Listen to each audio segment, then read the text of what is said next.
అర్హులైన ప్రతి ఒక్కరికి ప్రభుత్వం ప్రవేశపెట్టిన సంక్షేమ పథకాలు అందించడం జరుగుతుందని, రేషన్ కార్డులు అందించిన నిరంతరం ప్రక్రియ అని మెదక్ జిల్లా అదనపు కలెక్టర్ నగేష్ అన్నారు.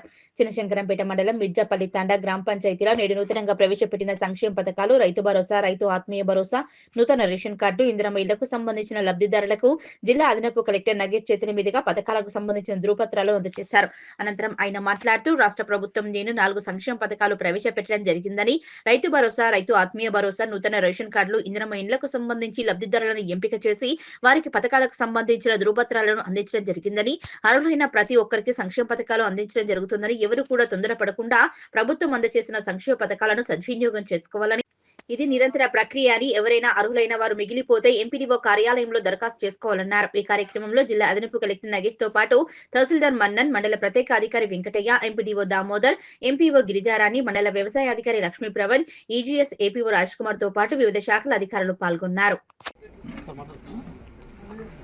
మిర్జాపల్లి తాండా శంకరంపేట మండలం మరి ఈ గ్రామానికి సంబంధించేసి మనం ఈరోజు గౌరవనీయులు పెద్దలు మరి రాష్ట్ర ముఖ్యమంత్రి గారు రేవంత్ రెడ్డి గారి నాయకత్వంలో మరి వారి యొక్క సూచనల మేరకు మరి ప్రజాపాలనలో భాగంగా వారి ఇచ్చిన హామీ మేరకు 4 ప్రతిష్టాత్మకమైన పథకాలు ఈరోజు ప్రారంభించుకుంటున్నాం. ఈ పథకాలు మొత్తం కూడా జిల్లాలో మనం అన్ని మండలాల్లో ప్రతి ఒక్క గ్రామంలో చేస్తున్నాం. ఒక్కొక్క గ్రామం ప్రతి మండలంలో కూడా చేస్తున్నాం. ఇదే విధంగా ఎంటైర్ తెలంగాణలో కూడా చేయడం జరుగుతుంది. ఈరోజు మరి అందరికి కూడా గణతంత్ర దినోత్సవ శుభాకాంక్షలు. ఇది 75 సంవత్సరాల నుండి గణతంత్ర దినోత్సవం అయిపోయిన తర్వాత 76వ గణతంత్ర దినోత్సవం జరుపుకుంటున్నాం.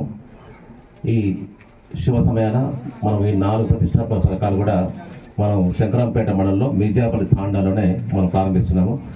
దీనికి వచ్చిన మొత్తం కూడా రైతు భరోసా, అదేవిధంగా ఇందిరమ్మ ఆత్మీయ భరోసా, కొత్త రేషన్ కార్డులు, ఇందిరమ్మ ఇళ్ళు, ఈ 4 పథకాలు కూడా ఉన్నవి. ఇప్పుడు మనం గతంలో మనం ప్రజాపాలన వచ్చిన దరఖాస్తు కావచ్చు, గ్రామసభలో వచ్చిన దరఖాస్తు కావచ్చు, గతంలో మనము కులగణన సర్వే చేసినప్పుడు కానీ, సోషల్ ఎకనామిక్ క్యాస్ట్ సర్వే చేసినప్పుడు కానీ వచ్చిన వారి యొక్క అర్జీల మేరకు కానీ, వారి యొక్క సూచనల మేరకు కానీ, వారి యొక్క మరి మా రిప్రజెంటేషన్ మేరకు కానీ దాని ప్రకారం రేషన్ కార్డు కూడా ఇవ్వడం జరుగుతూ ఉంది. ఇందిరమ్మ ఇల్లు కూడా ఇవ్వడం జరుగుతూ ఉంది. ఈ మొత్తం కూడా రేషన్ కార్డులో ఎవరైనా రాకున్నా కానీ కూడా అది నిరంతర ప్రక్రియ కాబట్టి మన తర్వాత కూడా ఎంపీడీ ఆఫీస్లో గ్రీవెన్స్ సెల్ ఉంటుంది కాబట్టి అక్కడ కూడా దరఖాస్తు చేసుకోవచ్చు.